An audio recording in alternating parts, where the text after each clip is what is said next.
Bharat versus Pakistan, রাজনৈতিক কারণে ক্রিকেটের আর্থিক ক্ষতি। 16 বছর ধরে রাজনৈতিক কারণে পাকিস্তানের সফরে যায়নি ভারতীয় ক্রিকেট দল। এই সিদ্ধান্তের কারণে ভারত 2025 সালে পাকিস্তানে অনুষ্ঠিত হতে যাওয়া চ্যাম্পিয়ন্স ট্রফিতে দল পাঠাবে না বলে জানিয়ে দিয়েছেন। এর ফলে ক্রিকেট বোর্ড সহ আইসিসি ও বেশ বিপক্ষে পড়তে চলেছে।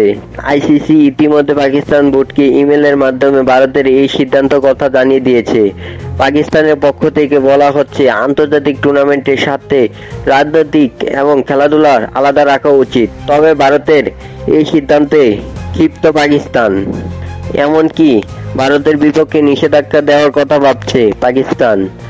তারা বড় ইভেন্টগুলোতে ভারত ও পাকিস্তান ম্যাচ নিয়ে সাধারণত বিশ্বজুড়ে দর্শকদের বিপুল আগ্রহ থাকে। ভারতের আহমেদাবাদে গত ওয়ানডে বিশ্বকাপে ভারত পাকিস্তান ম্যাচে দেখেছিল 17 কোটি ও বেশি টিভি দর্শক এবং ডিজিটাল প্ল্যাটফর্মে দর্শক সংখ্যা ছিল আরো বেশি।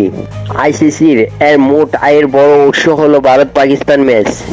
2024 সাল থেকে 2027 সাল পর্যন্ত আইসিসির প্রায় $320 কোটি আয়ের কথা। তবে ভারত পাকিস্তানের মধ্যে ম্যাচ না হলে আইসিসি এর বড়সড় প্রভাব পড়তে পারে আর্থিক দিক দিয়ে। বিশ্ব ক্রিকেটের জন্য ভারত পাকিস্তান ম্যাচ কি শুধুই একটা ম্যাচ, নাকি ক্রিকেট প্রেমীদের জন্য এটি আরো বেশি কিছু?